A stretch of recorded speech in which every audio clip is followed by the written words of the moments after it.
Hello and welcome to the much requested lesson on tides and currents.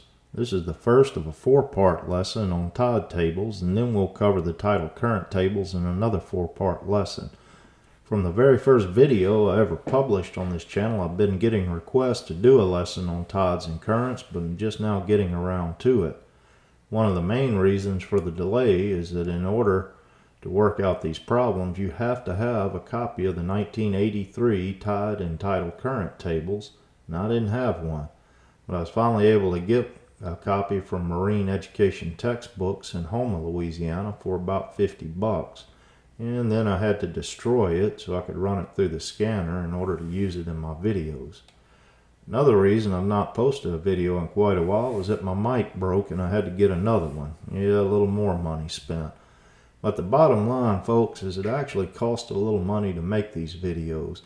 So in order to try and recoup a little bit of my cost, I'm only going to be publishing the reference material for these lessons on my Patreon page. The worksheets will still be available in the description, but if you look down a little further in the description, you'll see a link to my Patreon. Click on that link, choose your membership level, and put in your info, and you'll have instant access to the reference material. The reference material will be available for all membership levels, and there's nothing stopping you from subscribing at the $5 a month level, then downloading the PDF and unsubscribing.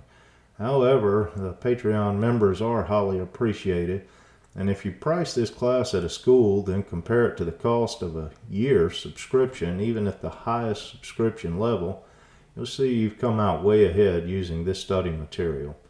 Plan on putting up a little more stuff on the Patreon over the next few months, like maybe some practice tests that you'll see at the REC when you go to take your exams, maybe a little more stuff. Or you could check out marine education textbooks in Houma, Louisiana. They do have a web page, and order the book directly from them. Either way, the PDF version of the book is on my Patreon, and if you want to get started with the lessons now, hop on over and subscribe for instant access. It's a pretty big PDF file, so it may take a few minutes to download depending on your connection speed. Alright, now that I'm finished rambling, let's jump into today's lesson. Okay, so question 1. What is the time, daylight savings time, zone description +4, of the AM high tide at York Point on a river with a funny name on 8 September 1983? Alright, the first thing we're going to do is set up our scratch paper for all of these tide problems, this lesson and the next 3 lessons. You're going to set up your scratch paper with this information, because this is the information you're going to be grabbing from the tide tables. You're going to need an index number, a primary station, the time of high water and low water, and the height of high water and low water. Once you set that up on your scratch paper, you can go to the tide tables. This is the PDF version that's on the Patreon page. This is the exact book that you'll see in the exam room. Notice it's reprints from the tide tables and the tidal current tables. So this is both books combined into one, and this is what you'll have in the exam room. Here is the address for marine education textbooks in Houma. It has their phone number and their web page. If you want to give them a call, order this offline. I believe it was right at $50 is what I had to pay for this. And scroll through it, you'll be able to work all these problems out of this book. So what we're looking for first is the index number, and to get the index number we're going to scroll to the index. One of the things you have to be careful with these combined books, the index for the tide tables is actually in the middle. If you look with this combined book, page 135 of the PDF starts the tidal current tables, and if you go to the index at the back of the book itself, you're in the tidal current index. Just before that, this is the index for the tide tables, and we are looking for York Point, Virginia. We'll get this index number here of 2345. and we need to put that on our scratch paper here. 2345, we'll refer back to that in a minute. But from here we'll scroll up to table 2 and look for this 2345. Table 2, this is part of table 2 here.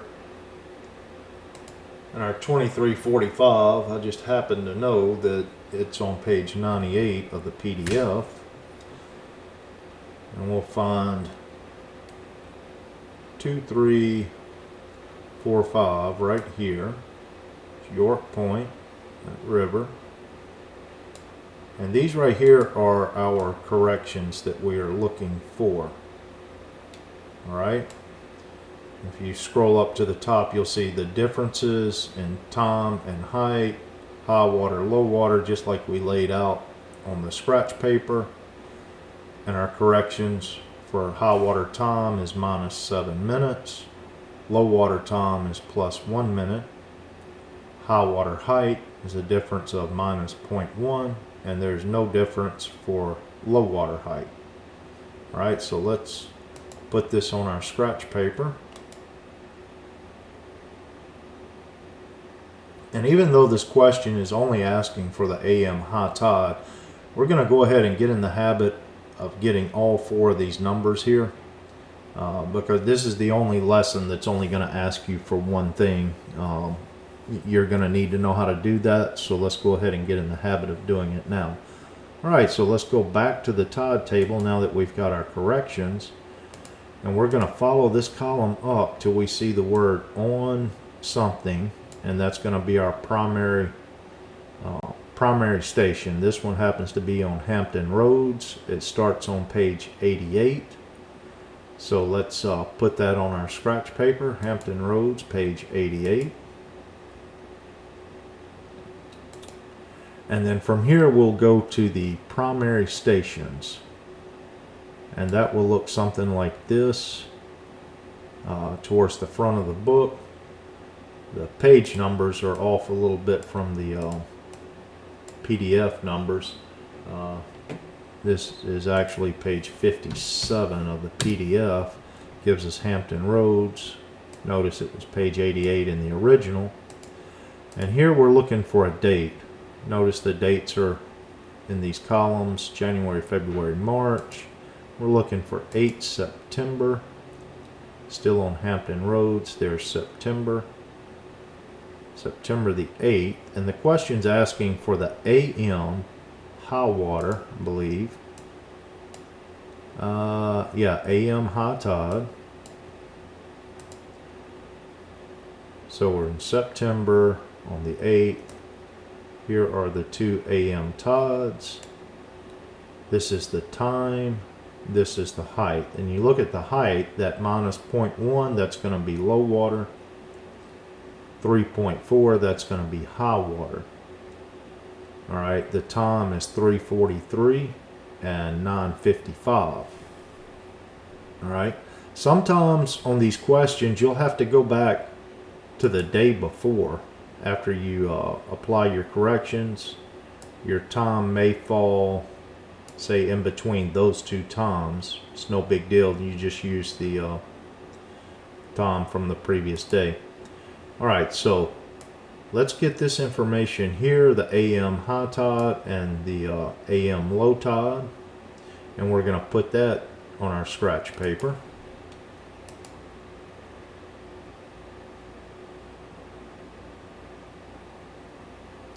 And then we just apply the corrections that we got from table 2. And one more step. This is the high water time, low water time, high water height, low water height. Notice in the question here it says daylight savings time, zone description +4. One of the things that you need to be aware of, they're not going to trip you up in this lesson with it, but in the next couple of lessons you might run into this. If you look at the bottom here, time meridian on 75 degrees west. If you remember back lesson 6, you go through getting your zone description from your longitude. 75 divided by 15 gives you a zone description of +5. So that's what all these times are on, is a +5 zone description. The question says we're using daylight savings time with a zone description of +4. So we have to make that +4 a +5. So the final step is adding an hour to your times here. I'm going to put the zone description of +1. And now these are your times. Sometimes your questions will say daylight savings time. Sometimes it'll say zone description +4. And sometimes it doesn't give a zone description. If the question doesn't give a zone description, you can go ahead and assume that it's on the same time meridian as the primary station. All these questions in this lesson, you'll either have zone description +4 or zone description +5. But go ahead and do that zone description step. Even if it's zone description +5, it would be a +0. But if you get in that habit of applying that zone description to your time, then you'll always know to check it. So here we have the time of the high water, low water, height of high water, and height of low water. And the question is asking for the AM high tide at York Point, and that would be 10:48. Answer B. All right, most of these problems are worked the exact same way. The video is just a step-by-step work through of all the problems on the worksheet. If you have any trouble, just scroll through the video and check out the step-by-step of it. And let me know what you think in the comments there. I hope to see you over on Patreon to get a copy of that tide table. And look forward to getting the next lesson out.